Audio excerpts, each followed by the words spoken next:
Gamerman, why do you think that music from the 80s has aged better than the 2000s music?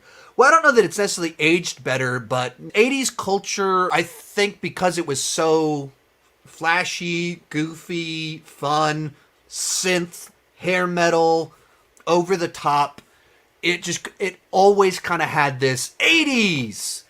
The Wedding Singer comes out not even a decade after the 80s, and it was all about 80s culture, and it was so fun, just a little bit removed. It was just such a distinct era that lends itself to like nostalgia and reflecting back on. Like literally, by like 1997, they do The Wedding Singer. In the early years, there's a band called Reliant K. It's a band of Christians. It's a very popular in Christian circles, Christian pop punk band, maybe you could call it that. And they had like a In Love with 80s song, back almost 20 years ago.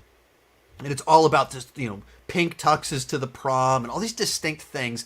So the 80s were just something different about them that, like, in all these different directions of, like, any way you look at 80s, it was just a interesting era for culture that is memorable and interesting and fun. And when you have something where there's so much fun as a whole and in different directions, like Guns N' Roses fun versus synth pop fun, they're very different, but like it just something about the 80s was different, that it was always kind of remembered that way. As soon as it ended, we remembered it fondly in that way, always kind of like winking, always we're all in on the joke that it was goofy, but we loved the way that the 80s were goofy and over the top. That the 90s, there's a lot of great songs from the 90s, but they're just like good songs of guy with acoustic guitar or whatever, or the classic grunge formula of quiet verses, loud choruses. A great song, but they're not interesting and fun and memorable the way that as stylistically as the way that the 80s were. And I say that as someone that equally loves the 80s and 90s stuff. Both of them were my formative growing up years.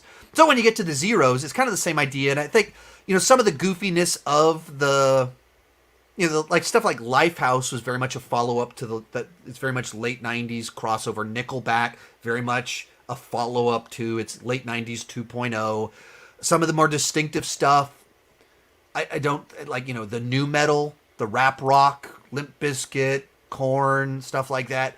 It was too niche in a lot of ways that I just don't think it translates to the future of down-tuned guitars with a guy rapping over it and stuff like that. It's just kind of a weird era in a way that the goofiness of 80s hair bands, it's still big choruses, it's goofy, but it's fun. I don't know. I'm speaking of making this up as I go along, but there's something about the 80s that's just different. Most of these clips are pulled from my weekly Patreon live stream. Join at any level and you can join the chat and ask all the questions you want. That's for as little as $2 per month. For $5 per month, you can get your name on my end card. For $25 per month, you can have a monthly video chat with me. Link is in the description for more details, and keep talking movies and TV too much.